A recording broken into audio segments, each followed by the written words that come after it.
अवधूत चिंतन श्री गुरुदेव दत्त श्री स्वामी समर्थ. तुमच्या आयुष्यात अशी एखादी वेळ आली असेल की जेव्हा तुम्हाला वाटलं की आता सर्व मार्ग बंद झाले आहेत. अशा वेळी दत्त भक्तांच्या मुखात एकच नाव येतं, ते म्हणजे दत्तबावन्नी. पण तुम्हाला माहिती आहे का, केवळ 52 ओळींच्या या काव्यात असं काय रहस्य दडलं आहे ज्यामुळे अशक्य गोष्टीही शक्य होतात.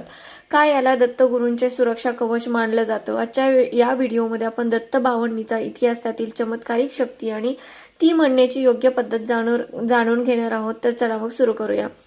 दत्तबावन्नीची रचना परमपूज्य श्री रंगावधूत महाराज यांनी केली आहे. महाराज हे थोर दत्तभक्त आणि श्री वासुदेवानंद सरस्वतींचे म्हणजेच टेंबे स्वामींचे पट्टशिष्य होते. एका कथेनंतर त्यांच्या एका भक्ताला भयंकर व्याधी आणि संकटांनी घेरले होते. त्या भक्ताच्या कल्याणासाठी आणि जगाच्या उद्धारासाठी महाराजांनी साक्षात दत्तगुरूंच्या प्रेरणेने या 52 ओळी रचल्या. 52 म्हणजे 52, म्हणूनच याला बावन्नी म्हणतात. 52 म्हणजे 52.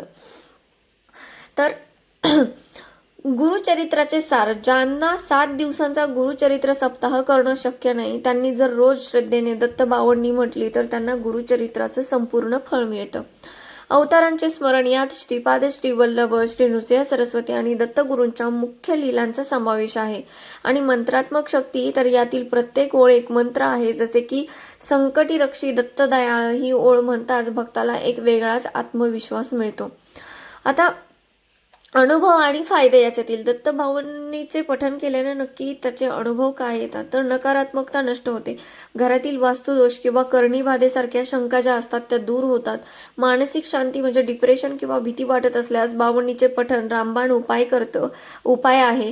आणि आरोग्य आणि यश. रखडलेली कामे मार्गी लागतात आणि आरोग्यात सुधारणा होते. असे अनेक भक्तांचा अनुभव सुद्धा आहे. आता पठणाची योग्य पद्धत कोणती.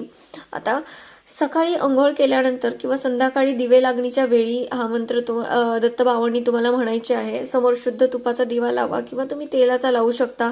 शक्य असल्यास पिवळं वस्त्र परिधान करून एकाग्रतेने पठण करा आणि संकटाच्या वेळी सलग 52 दिवस रोज 52 वेळा पठण करण्याचं अनुष्ठान म्हणजे संकल्प तुम्ही करू शकता.